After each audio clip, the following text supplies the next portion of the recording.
Goeiedag en baie welkom by vandag se broodbrokkie.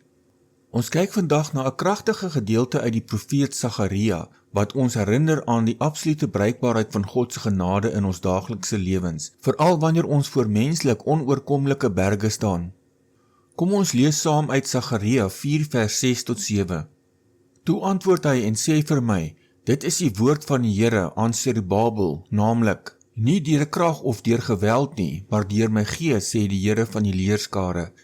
Wanneer ons hierdie teks uit 'n streng letterlike grammatikaal historiese lens beskou, bevind ons in 'n tyd van die heropbou van die tempel na die Babiloniese ballingskap. Serubabel, die burgerlike goewerneur, het voor 'n enorme taak gestaan.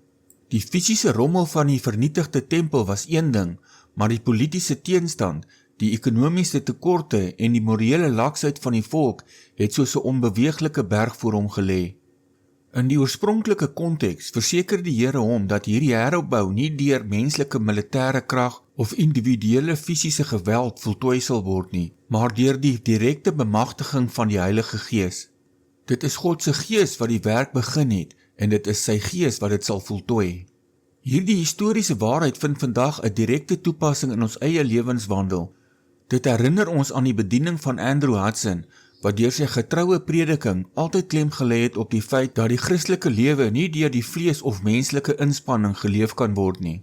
Net soos Serubabel nie die tempel in eie krag kon bou nie, so kan die gelowige nie deur eie menslike krag geestelike vrug dra nie.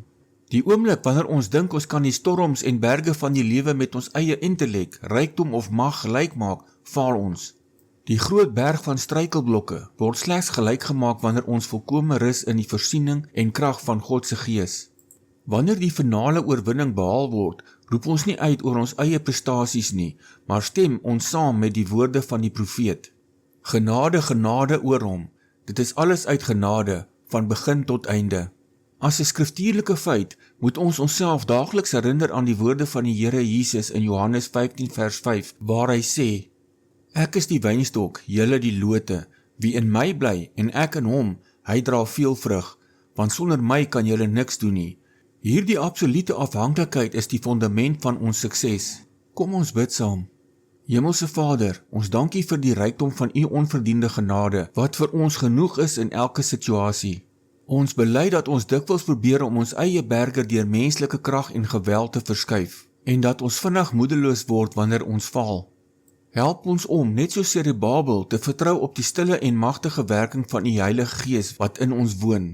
Ons lê ons sorge, ons uitdagings en ons struikelblokke vandag voor u neer en ons kies om te rus in u almag.